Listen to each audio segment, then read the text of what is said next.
29 по 30 июня в Москве прошло поистине эпохальное событие, состоялся Московский Демографический Саммит.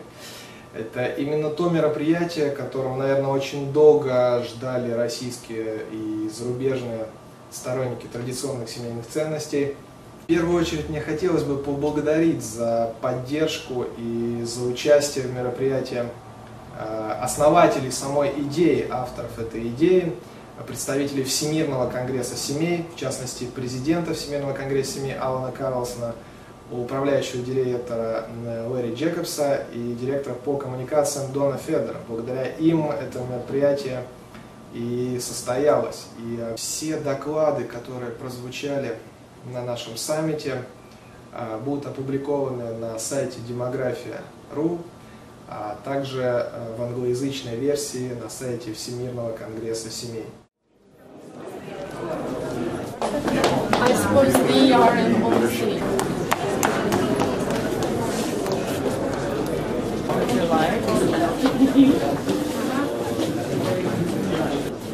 World Congress of Families was an idea born in Moscow here 16 years ago.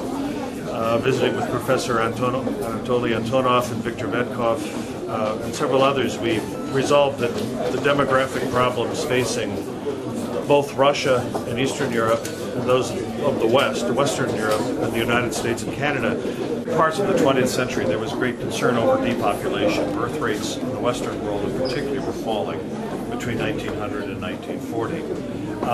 Then the World War II, the Great War, followed by some improvements in demographic situations in some countries. The United States, for example, had a baby boom.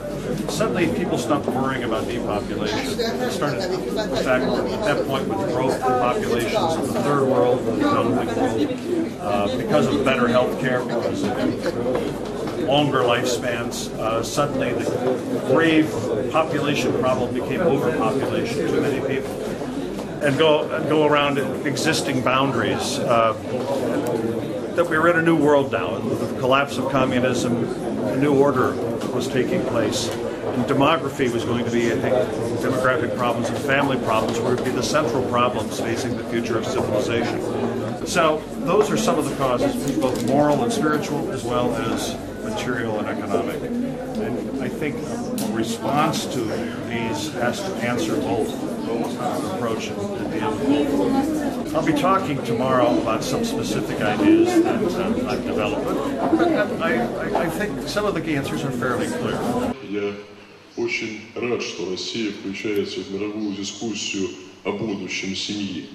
При всей разнице политических и общественных систем есть много людей, есть большинство людей, которые отстаивают традиционные семейные ценности. И если бы нашим предкам кто-то рассказал о планировании семьи, они просто не поняли, как такое могло в голову прийти. В самом деле, как человек может ограничивать благословение, которое идет от Бога? Возвращение к традиционным ценностям семьи – ключ к решению демографической проблемы. Когда общество сможет ухватиться за те нравственные ценности, которых оно тщательно оберегало, как зеницу ока, последние 1000 лет, то, я думаю, будущее у людей, несомненно, есть и будет, даст Бог.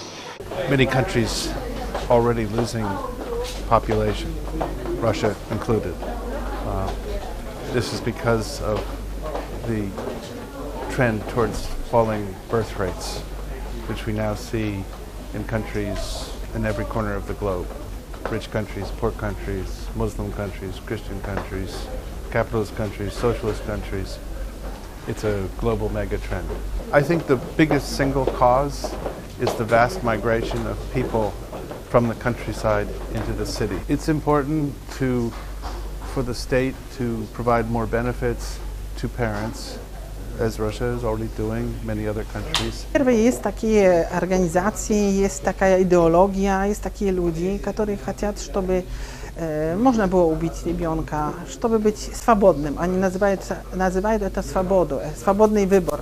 Это ложь, потому что нет свободного выбора, когда ребенок уже внутри матери. Он там есть, он развивается, ну и что, можем или убить, или рожать. И этого ребенка надо сохранить. Но причины еще. Эти организации имеют большие деньги.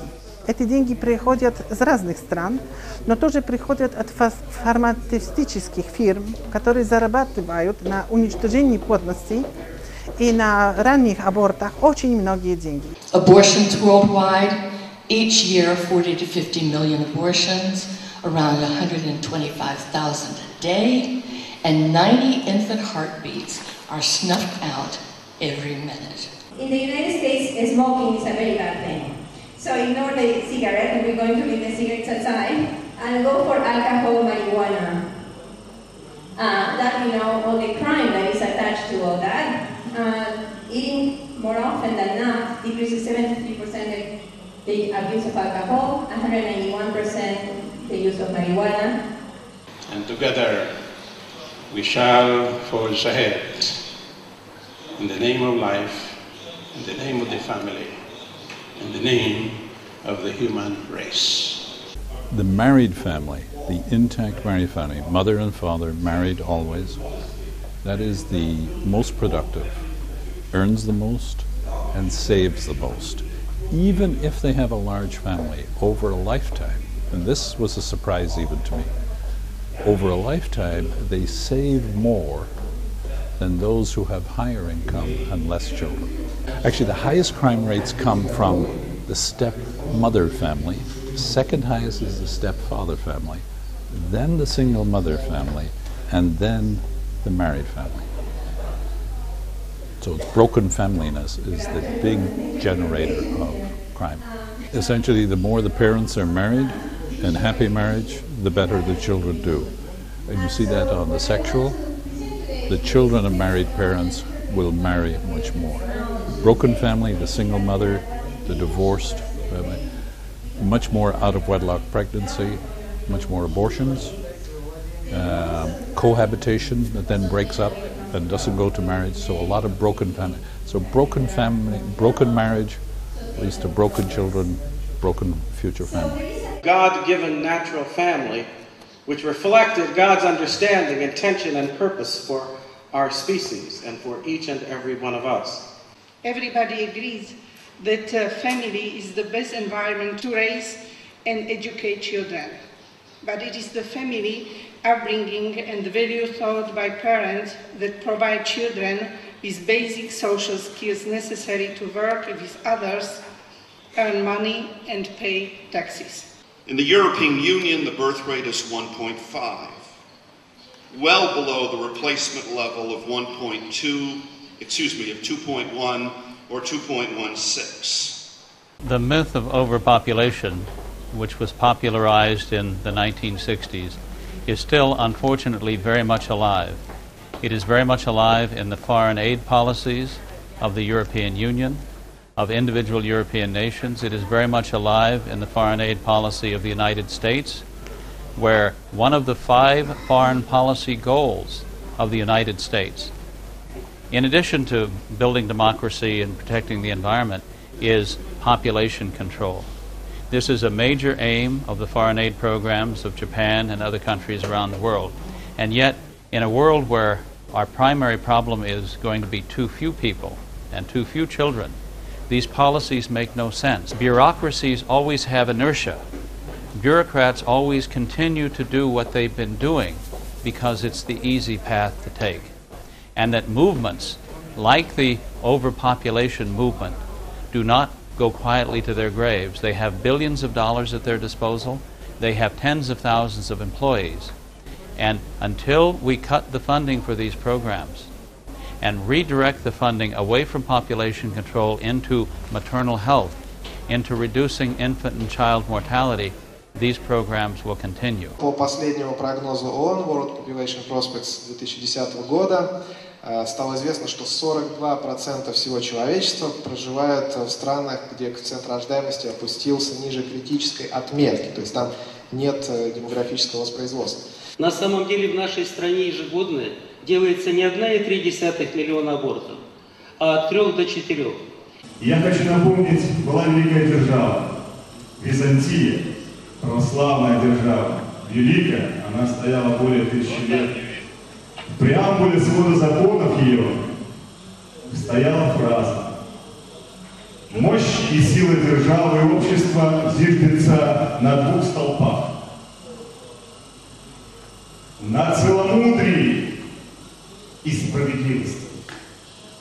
I think you would find, if you did an opinion poll of Russian parents, that the great majority of parents would be against their children being given contraceptives or abortions without their knowledge. I think you would have public support. Girls of 16 and under, 15, 14, 50%, 40% are sexually active. These girls get infections. They become sterile. I think the whole process for the last 40, 50 years is to try and separate human sexuality from procreation and children. So I think you had, again, to devalue children, you had to raise the whole question of sexuality without the possibility of pregnancy, and you did that in any way you could manipulate the woman's body or kill the child. Наш национальный девиз. Мы верим, что основной рамкой нашей жизни является семья и нация, а основные ценности нашей общей жизни – верность, вера и любовь. Основным законом предусмотрено, что жизни зародыша подлежит защите с момента его зачатия.